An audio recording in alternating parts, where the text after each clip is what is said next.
So I just got wind of this situation that went down some 2 weeks each thereabout ago, and I want to talk about it.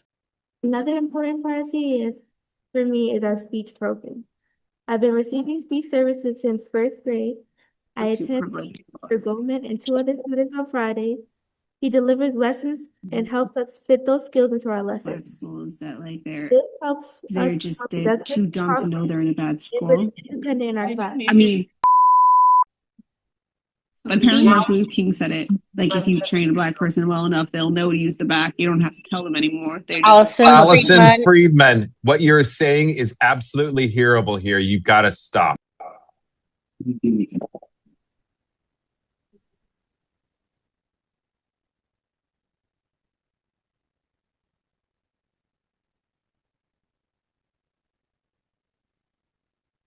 I'm sorry, sweetie. Go ahead, baby. I'm sorry. help me and many other students is our class. So on the screen right now is the Alison Friedman in question. She's a professor at Hunter College, and this incident occurred during a recent virtual meeting of the New York City School District 3 Community Education Council. And in this meeting, where students were present, guys. So yeah, they heard her say all of that. And it gets even more crazy when I look into the situation because according to what I could find, this particular meeting was held so they can celebrate Black History Month. Quoting the school president, Nancy Cantor, she said, "The pernicious and enduring effects of anti-Black systemic racism were also being discussed in this meeting, especially with regards to the role of educational institutions in addressing them." Like, how is it that this meeting was set up to speak against anti-Black racism and celebrate Black history, but then she came to this meeting to be the exact same thing that they are trying to speak against and dismantle? And as if that wasn't bad enough, according to the Manhunter Bureau President Brad Hoylman, her vile comments were uttered while children were giving their testimonies at this meeting, exposing them to hatred while they are trying to share maybe their experiences and highlight the issues that this meeting was set up to highlight and speak against. So the voice we heard earlier from this meeting at the beginning of this video, that was the voice of a student speaking, and she interrupted that student with her blatant racism and hatred. Like, it's so crazy. And can we quickly talk about, because that's another reason why I really want to make this video, is the fact that the man that interrupted her saying, "Oh, Alison, we can hear you," that's all he said. There was no reprimanding her. There was no him saying, "Oh, that's crazy for you to say. That's horrible. Why would you say something like that?" All he said was, "Alison, we can hear you." So basically, he's implying, in my humble opinion, how I interpreted hearing that is him saying, yeah, you can say whatever you want to say as long as we don't hear you. Like, what the F is going on? The video of that white professor talking about black people is exactly how white people are when there aren't people of color around. This is how white people talk about black people or brown people when it's just white people, when they're in the comfort of their own homes. I have literally heard it. It is a very consistent pattern among white people. And that probably explains why whoever that man was that told her, "Alison, we can hear you," did not push back on her saying what she said any further, or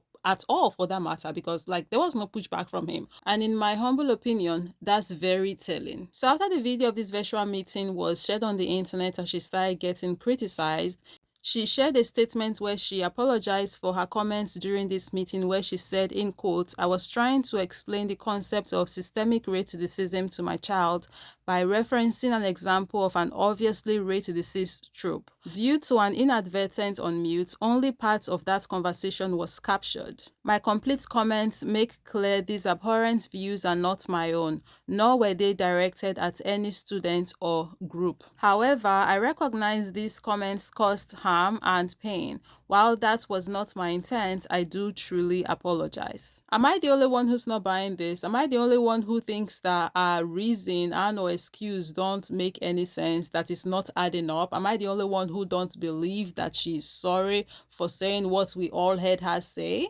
Because of course she has to come up with something so she can save face in public and keep her job, which by the way, it seems she still have. The most I could find was them saying that she was put on leave or something. But so far, from what I can find, you guys will let me know if you are more knowledgeable or know differently than I do at the moment. But she still has a job so far from what I can. Oh my goodness, why am I stammering? From what I can find. But the New York City Councilor Kama Samuel has said that he would be pursuing avenues to ensure she understands the seriousness of these actions. And the school president, Nancy Cantor, also went on to say that she will remain on leave while the college completes their investigation into whether their conduct violated school policies on conduct and non-discrimination. So maybe, fingers crossed, she will be getting some serious consequences for her actions. Also, if you were explaining systemic to your child, you would not use it that way. You would not explain it in those terms. You would focus on an empathetic approach about how society tries to break down Black individuals. But the way she said it was definitely not that way. Let me know what you think, and you should go watch the video yourself. Personally, I think this person should not be allowed anywhere near where Black children are at, where they are learning, should not be teaching them. Going by what we all heard her say in that video, somebody who thinks that Black children are dumb, this person can't be a good educator for Black children. This person cannot be a safe space for Black children. But what I want to talk about is the number of white folks who go into education for the wrong reasons, thinking that they are going into these neighborhoods with Black children and they are going to be the savior, or they end up being paternalistic because they believe that they know what's best for Black children. And see, here's the thing. She absolutely believes that the kids are not smart enough to know what's best for them, but I can guarantee you that she has not even gone into that school and spent an entire day to see what a day in the life of that child looks like. See, people like her have sat in classrooms to get their degrees, but don't actually do any research or studies on what kids actually need outside of curriculum. That's it. That's where the buck stops for people like her.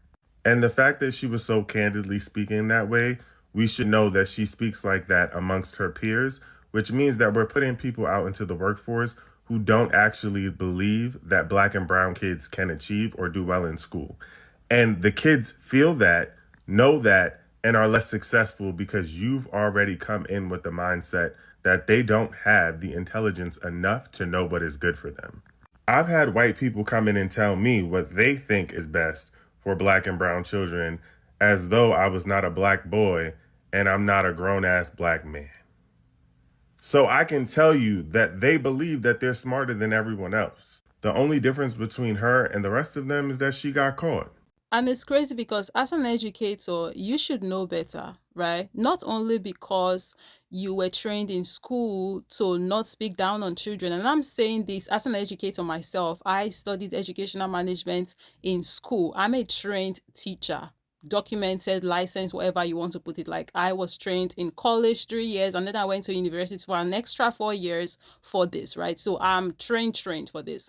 And we learn different things in school about how we should be approaching kids, the different methods you should have to, take to address their different issues, because all children are different, right? And how you should not speak down on them. You should not tear their spirit down. You should not, come to school with your assumptions about these children, because that can affect how you approach them and teach them, right? And that can affect whether or not they are going to be able to learn anything in class. You are supposed to be coming with an open spirit, open-minded, be bright and nice and all of those good stuff, because kids need healthy environment to be able to learn, and the energy that you come with affects them and their learning process, right? So she knows all of this, but still she has this mentality, and it definitely is going to be affecting children. Hell, I said earlier on that I don't think this person should be anywhere near Black children specifically because of the topic at hand, but if I'm going to be honest, I don't think this person should be anywhere near a school teaching any kind of kid, regardless of their ethnicity or race. Because a mindset like this don't just end with skin color, right? If she thinks this way about Black children, she probably thinks a certain way too about disabled children or children with, certain learning disabilities or challenges, right? There's a certain way, a certain mindset, a certain orientation, a certain disposition that you have to be of as an individual for you to be able to be in certain fields in a way where you are going to do good and impact well, either the people people in that field, or be able to, be innovative. If you are in the technical field or you are in the production field or whatever, you have to be of a particular disposition for you to be able to be good in that field in a way where everybody can look at you and say, oh, this person is perfect for this job, because everywhere they touch, they're actually doing the good and bringing in the positivity that they need to bring in that field. And when that mindset, that orientation, that disposition that needs to be present in this said individual in whatever field isn't present in said individual in the field that they are in, that's when we start to run into these issues where we see, as the case may be in this video, educators maybe not caring for their children properly, thinking their children are dumb, right? Or by children, I mean students that they're taking care of and teaching, supposed to be teaching.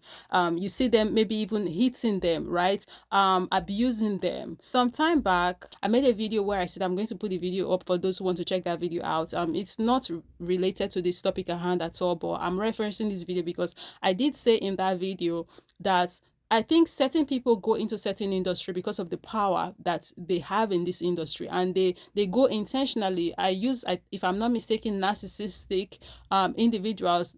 In that video, I use that term. And I think these people do exist. They go into these industries or into these sectors, not because they actually care about doing good or bringing some positive there or actually helping these people or caring about these people. They go there for their own selfish, narcissistic desires. And I'm not saying she's a narcissist or anything like that, or that she's one of these people in question, but hell, I'm not saying that she isn't either. So let's use our tongues to count our teeth here.